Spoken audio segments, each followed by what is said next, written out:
अरे भाई सुनते हो, हमारे गांव के जंगल में बहुत बड़ा शेर आया है और वो बहुत खतरनाक भी है। इसलिए अब जंगल में बहुत ही सोच समझ के जाना। और वो बैलों पर बहुत जल्दी ही अटैक करता। मैं तो इसलिए कह रहा हूँ क्योंकि तुम बैलों को लेकर जंगल की तरफ जाया करते हो। और किसान ये बात सुन के बहुत ज्यादा ही डर जाता है। और तुमको पता है, हमारे गांव के हरिया के बैलों पर अटैक कर चुका है। इसीलिए तो मैं अब जंगल की तरफ नहीं जाता हूँ। इसलिए मेरी जहाँ तक सलाह है, तुम बैल लेके जंगल की तरफ आज मत जाना। और गांव वालों ने भी तो बंद कर दिया है जंगल की तरफ जाना। इसलिए मुझे भी बड़ा भाई समझ के मेरी बात मान लेना आज। फिर सेठ के इतने समझाने के बाद किसान पर कोई भी फर्क नहीं पड़ता। वो अपनी बकरियां लेके ने लगता है। तो एक दिन वो अपनी बकरियां सही सलामत चरा लाता है। वह किसान बहुत ही मेहनती था, तो वह सुबह को बकरियां चराता था और दिन में सब्जी बेचने जाता था। शाम को खेती करने जाता था। तो वो हर रोज की तरह उस दिन भी सब्जी बेचने जा रहा था।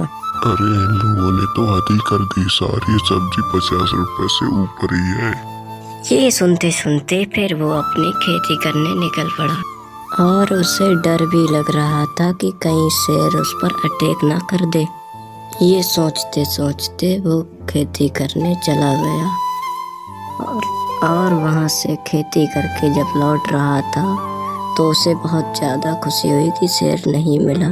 लेकिन कुछ ही देर बाद आगे शेर मिल चुका था।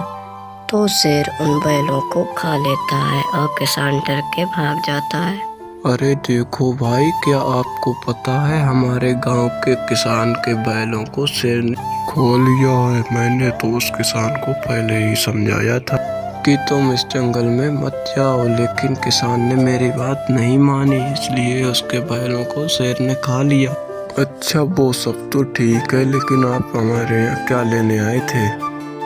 अरे मैं तुम्हारे यहाँ कुछ लेने नहीं आया था। मेरा टाइम पास नहीं हो रहा था, इसलिए मैंने कहा चलो बाजार में घूम आते हैं। लेकिन बाजार न जाके मैं तुम्हारे यहाँ चला आया था। लेकिन आपकी ये बातें सुन के मुझको भी अब डर लगने लगा है कि शेर हमारे गांव में ना आ जाए। मुझे तो बहुत बुरा लग रहा है। अगर वो आज तुम्हारी बात मान लेता तो उसके बैल भी आज जिंदा होते।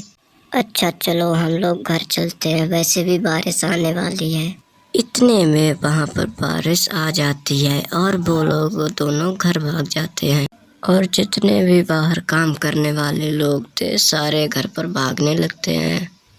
और पक्षी भी अपने अपने घर पर जाने लगते हैं। तो उस किसान ने सेठ की बात को ना मानते हुए 2 बैलों की आखिरकार बलि चढ़ा ही दी। तो किसान अपनी बकरियां फिर से चराने लगा।